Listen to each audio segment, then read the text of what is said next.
Hey, I'm not going to be out here long, man. I got to get my little walk. All right. I know at the end of the day, obviously, you're going to do your thing. I'm going to do mine. But listen, a couple questions real quick. Sure. And I laughed in the camera. Not laughed, but I was narrating, obviously.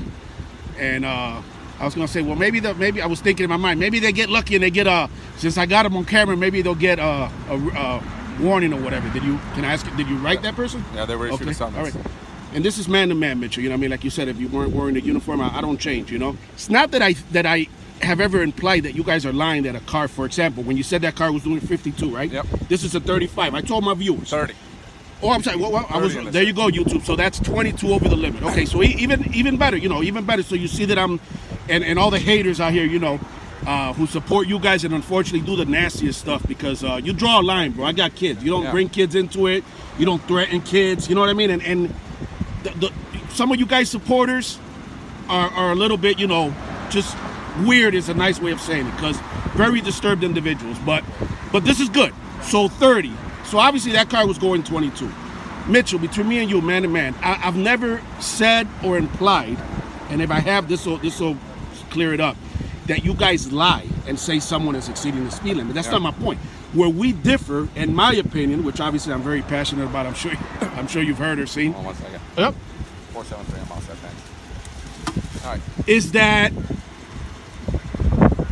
Is that so much of policing, in my opinion, has become, not just my opinion, but millions of people share this throughout the world, has become less and less, Mitchell, about protecting and serve. This is, again, my opinion. Obviously, I can see the disagreement forming in your face, and more about generating revenue for your respective towns. I'm talking loud because this wind, I know it's going to kill me on YouTube. Towns, states, cities. Obviously, I explained it. I got a lot of viewers, even overseas and, not local, but that might not even realize where we're at. And this is a, city of Rochester, New York police. So obviously, it'll be, I explained to them, you're right on the line. So that's my thing, bro. It's not that I've ever implied, and I would never, especially with you, because I'm going to be honest. We're going to agree to disagree at the end of the day, but you always show me respect. I don't really think man to man, bro, I'm looking right in your eyes, that you out here lying on people. Gil told me about the tools you guys, what is it called, by the way? It's a laser unit. The laser. And you look and it'll tell you the screen, I believe, right on top somewhere. It'll tell you the digital, right? Right. The read off.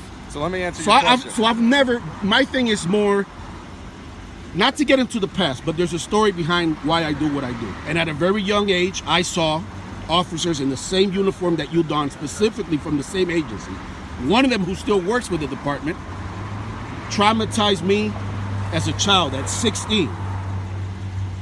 And my life changed, bro. You know what I mean? Yeah. Subsequently, my dad became outspoken. He ended up committing suicide. A lot of people already know this. Most of the people that follow me on YouTube and social media know. I'm more than just this angry Cuban bald-headed guy out here that hates the police. First of all, I don't hate you guys, but I strongly disagree with what, in my opinion, the job has become. And I don't know what aspirations some kids from a young age want to be a police officer. Yeah. Obviously, I'm never going to get you. That would be like hitting the lottery to admit if you yourself, but I know some officers have their own dissolutions and get into a job, and then they may not necessarily, I know you guys are not one big happy family. That I know for a fact. So what I mean is that there's stuff that the job mandates you and obligates you to do, in essence, that you yourself may not be cool with. I understand that you're not going to agree, and that's fine. I don't want you to. But I wanted to set it straight what it's about, because I'm not saying you guys out here are setting people up. Well, at least not.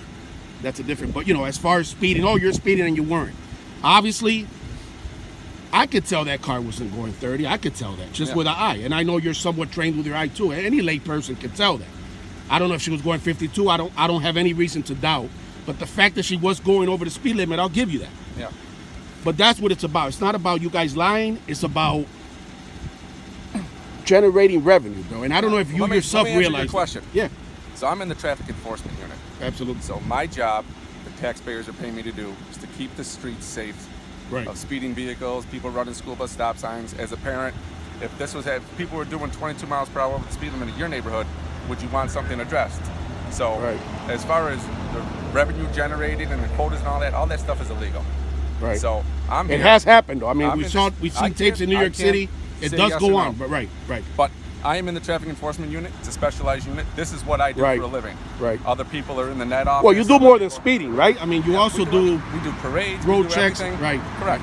So, but see, like I said, we're not gonna agree. But here's my thing, and maybe this will leave you a little bit with a more sense of, again, respect man to man. But you know, the thing is this: as someone who was firsthand, and I explained to Gildies, has seen the system fail me and my family.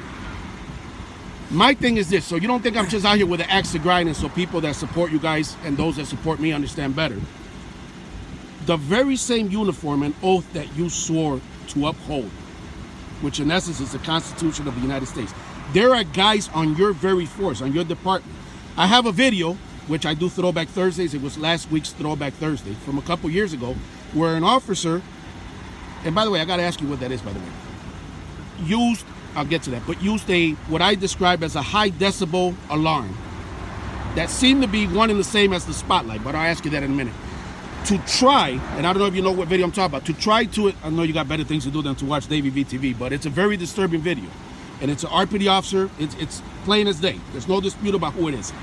And see, those are the things that officers do that then give guys like you, who I've had always positive interactions with, a bad name. And that's why people just tend to look at the whole force like, wait a minute, if they have a guy, so anyways, because I know I skip all over the place, it's a Cuban and Italian thing, bro, we love to talk.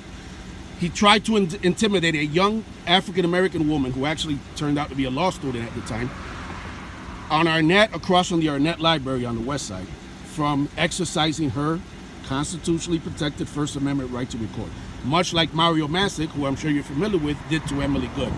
So my thing is, it's bigger than you, bro, and I'm not putting you on the spotlight again. I've said it, and I'm going to say it a million times, and I'm going to play that video that you were cool. It was a quick interaction we had, but I could just tell that you were not, excuse my language, you weren't some asshole cop out here. And there are those, you know, again, there are. So, you know, but here's the thing. When somebody like that, or we see a video of, you know, an individual wearing, whether it's Rochester, New York, or any kind of police uniform, abusing his or her, you know, authority, that comes down on all you guys, and I'm sure you know that. Sure. You know, and it's bad. It's never good, because it's bad because it shows people, not only that this happens, which it does, and things have reached a critical mass. We're at a point in this country that people know it goes on. But perhaps even more disturbing, if it can be more disturbing than knowing that it goes on, is the fact that then people like me are motivated and driven to say, wait a minute, not only do these things happen, the chiefs, the superiors, the supervisors, the commander, like Fabian Rivera, by the way, who I went to school with, little fact there. I know he was promoted recently to commander. You know Fabian. Allow this to happen. So again, whether it's that cop who, and by the way, before I forget, you guys have a high decibel alarm, correct? just a siren. It's the siren on the spotlight? Does it come on together? Just a spotlight. Okay, that's what he had on. So that in itself has a high pitch sound. Nothing. Light. That's it. It's only light. The high pitched sound you would hear. Well, it is a video though. I mean, I can play. There's nothing.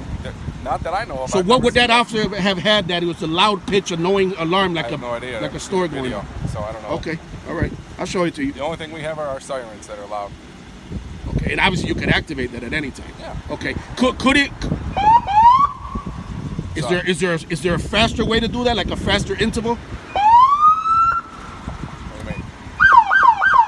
Yeah, it was much louder. That right there. That one right there. Yep, that's the one he had. That's the one he had.